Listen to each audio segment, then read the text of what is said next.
दिल्ली के कांग्रेस कार्यालय में झारखंड विधानसभा चुनाव को लेकर कार्यकर्ताओं की बैठक आयोजित की गई, जहां सीडब्ल्यूसी की बैठक के दौरान सीटों पर प्रत्याशियों के नाम को लेकर मंथन किया गया। इस दौरान बैठक में राहुल गांधी और सोनिया गांधी समेत तमाम नेता मौजूद रहे। इसी सिलसिले में A1 टीवी संवाददाता सौम्या मिश्रा ने झारखंड सांसद सुखदेव भगत के साथ खास बातचीत की।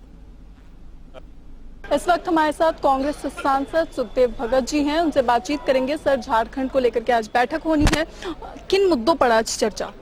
निश्चित रूप से आपको पता होगा कि महाराष्ट्र और झारखंड में चुनाव है और झारखंड में 2 फेज में चुनाव है, 13 और 20 को।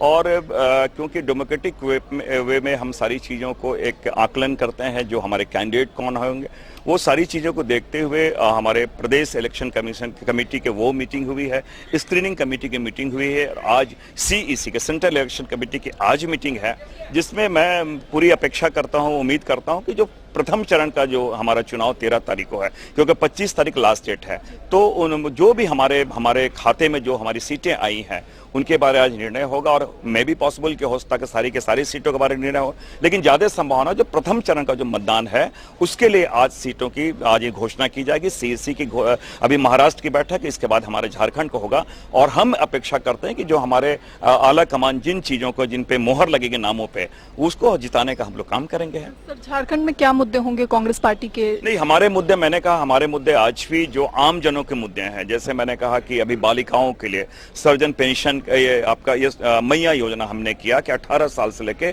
49 ईयर्स तक का, 50 ईयर्स से एबव जो है वो हम सर्जन पेंशन की बात करें, ज्योतिबा फुले हम उसके लोगों के स्कॉलरशिप की बात करें, गुरुजी क्रेडिट कार्ड की बात करें, जो अगर अब्रोड जो बाहर पढ़ने जा रहे हैं उनके लिए जयपाल सिंह मरंगम के जयपाल से वो स्कॉलरशिप हम दे रहे, वो भी 100% स्कॉलरशिप।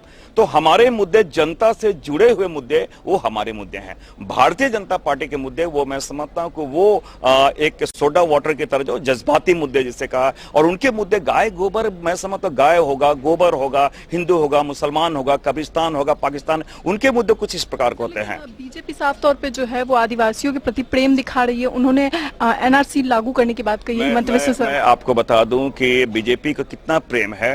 पहली बात हो, जो आदिवासी, जो यहाँ के मूल निवासी, जो लगातार जिनके बारे आदरणीय राहुल गांधी जी ने कहा कि यहाँ के मूल निवासी आदिवासी है, वो इस शब्दों का वह क्या प्रयोग करे, आदिवासी नहीं बनवासी। पहली बात एक। दूसरी बात, अगर वो उन्हें बनवासी करिए, और उनकी जो चिर परिचित मांग है, एक तरफ तो आप पशुओं की गणना करते हैं, आप देखेंगे बालू की बाघ की गणना कर रहे हैं, हाथियों की गणना कर रहे हैं, लेकिन जब जनगणना कॉलम में अगर आदिवासी जो प्रकृति के पुजारी हैं, वो अपने बारे बोले कि हम सरना धर्म के मानने वाले हैं, हम प्रकृति के पुजारी हैं, तो उसके बारे ये मौन धारण करते हैं।